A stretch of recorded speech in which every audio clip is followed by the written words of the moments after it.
美军导弹在阿曼湾精准开瓢印度油轮，3名船员瞬间人间蒸发。可你敢信吗？自家兄弟尸骨未寒啊！莫迪老仙儿竟然在网上跟特朗普互吹彩虹屁，大谈友谊地久天长，这就是所谓的世界导师？我看是世界笑话。今天呢，咱们就撕开印度这层卑微到骨子里的大国遮羞布。几天前的阿曼湾，2艘由印度人运营的油轮正准备穿越这片世界上最繁忙也最危险的水域。船上的几十号印度老哥，对于他们来说这就是一趟普通的打工人搬砖之旅。结果呢，天上掉下个大铁垛子呀！6月8号和9号，美国的林肯号航母战斗群就在附近溜达。美军一看，嘿，这谁家的船啊？在这瞎转悠啥呢？不知道我们在封锁伊朗吗？那按照美军的说法是他们在无线电里疯狂喊话，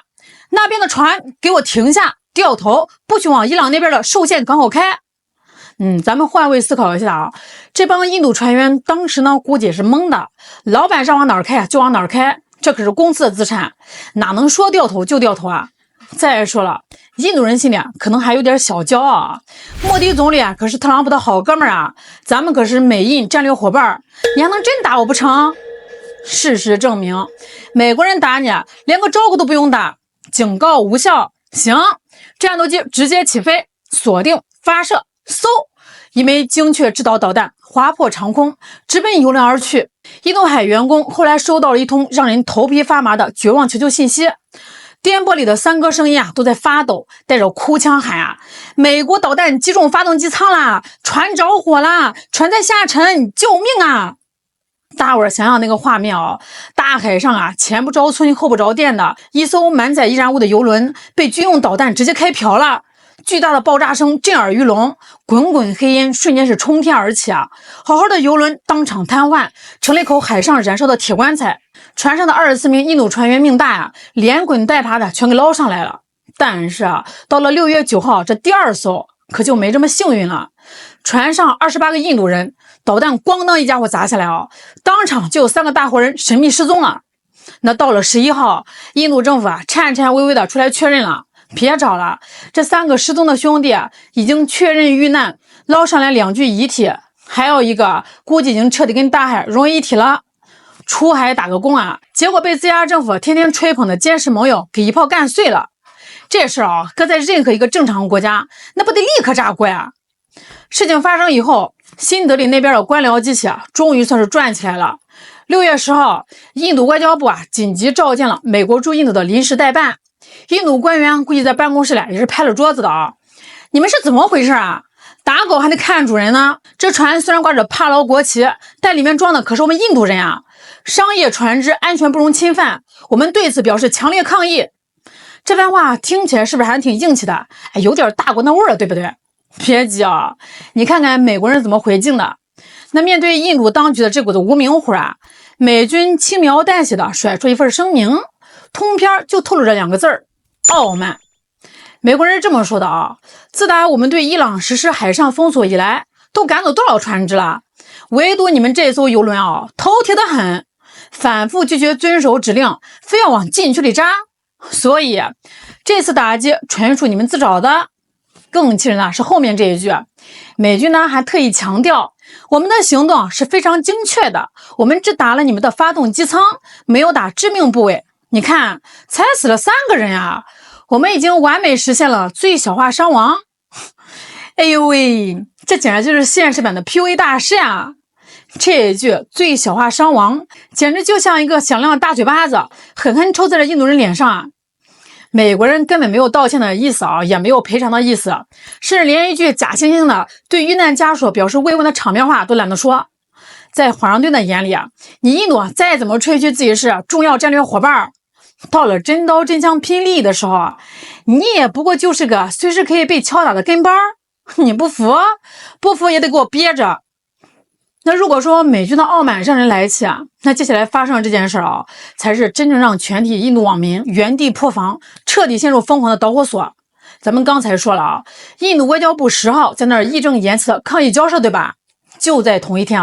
大家猜猜看，莫迪老仙儿在干嘛？他是在电视上发表全国讲话安抚人心吗？他是在慰问遇难家属吗？不，他正在社交网络上跟下令发射这枚导弹的美国总统特朗普开开心心的互吹彩虹屁呢。各位，这事儿真的是太绝了。6月10号那天特朗普在真相社交上发了条帖子，特朗普说：“恭喜莫迪成为了印度历史上任职时间最长的民选总理，干了整整12年了。莫迪是个强壮、健康、睿智的人，未来还有许多年的伟大与成功在等着他。”这个帖子他要是放在平时，也就是一个常规的商业互吹。但是这可是你们的游轮刚被美军炸的节骨眼上啊！结果呢，莫迪老仙儿一看特朗普发话了，那激动的呀，手抖着赶紧就在自己的个人账号上按下了转发键。不仅转发还配上了一段极其肉麻的回应。哎呀，感谢特朗普总统的热情祝福呀！我们一定要继续推进印美全球战略伙伴关系，我们的友谊地久天长。哎，咱们脑补一下这诡异到极点的画面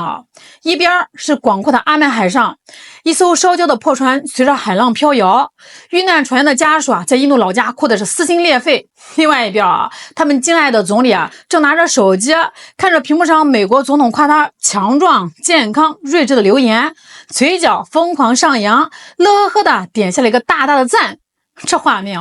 搁谁看了不倒吸一口凉气啊！这得是多强大的心理素质多高超的政治定力才能干出这种操作面对本国公民在海外惨死，作为一国之尊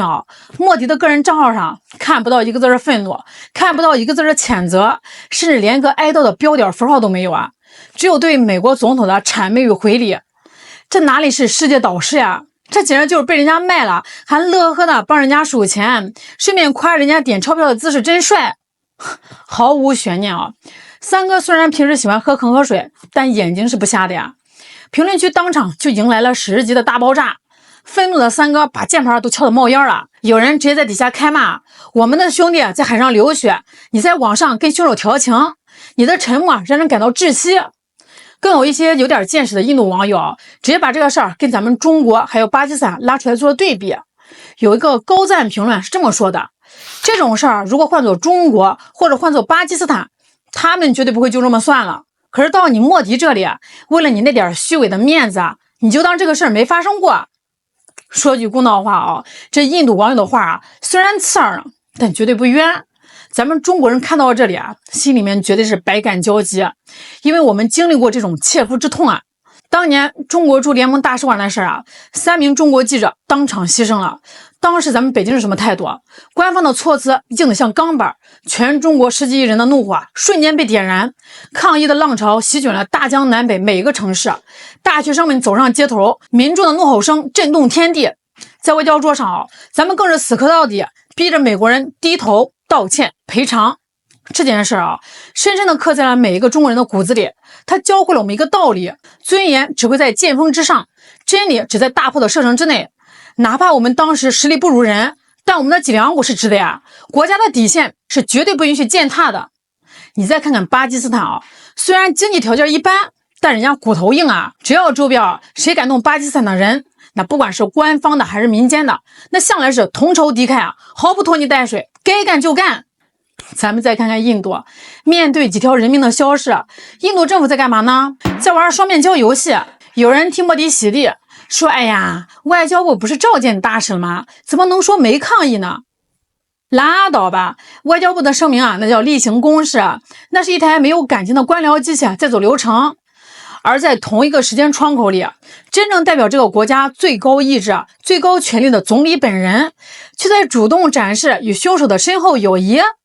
这两件事并排放在一起传递给全世界的信号简直是再清晰不过了。在莫迪老仙的政治天平上，他执政12年的历史光环，他与美国总统的私人交情，他所谓的大国领袖的虚荣心，远远比那3个倒霉的印度打工人的性命要贵重的多。如果你以为事情到这儿就算完了，那你还是太低估三哥在国际社会上拉仇恨的能力了。到了6月11号，距离第一艘船被炸才过去仅仅3天，印度媒体又爆出一个大瓜，直接把所有印度人都给干沉没了。一艘名叫加尔维尔号的印度籍船只，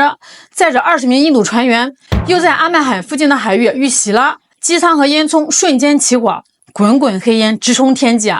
万幸的是这次阿曼海岸警卫队出动的快，把这20个老哥全给捞上来了，没出人命。印度驻阿曼大使馆满头大汗的出来确认，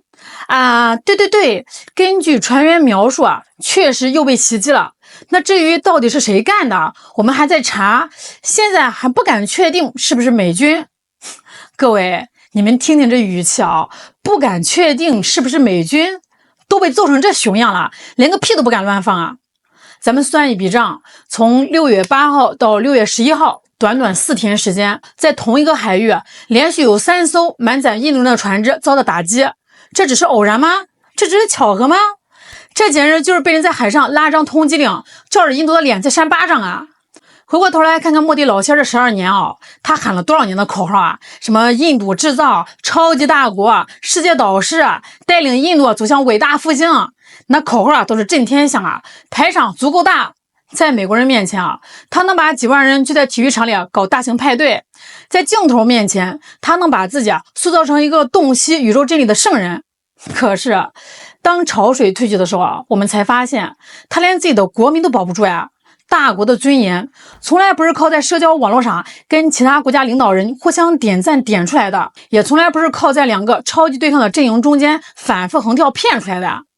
印度总觉得只要我两边都赔笑脸，两边都做生意，我就是那个最聪明的战略平衡大师。在大国博弈的残酷修罗场里没有实力作为后盾的两头下注最后的结果一定是被两头当成肥羊来宰。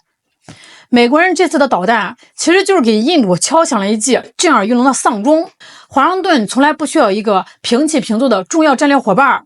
在美国的全球战略棋盘上印度哪怕你 GDP 再高，人口再多你也只是一个用来牵制东方大国，用来维护美国霸权的工具人和耗材而已。这就是印度目前的真实外交生态。那这一起连环炸船事件绝对不是结束它可能只是中东这个巨大的火药桶里飞溅到印度脸上的几点火星子罢了。但即便只是火星子也已经把印度那个世界导师的虚伪面具烧出了好几个大窟窿。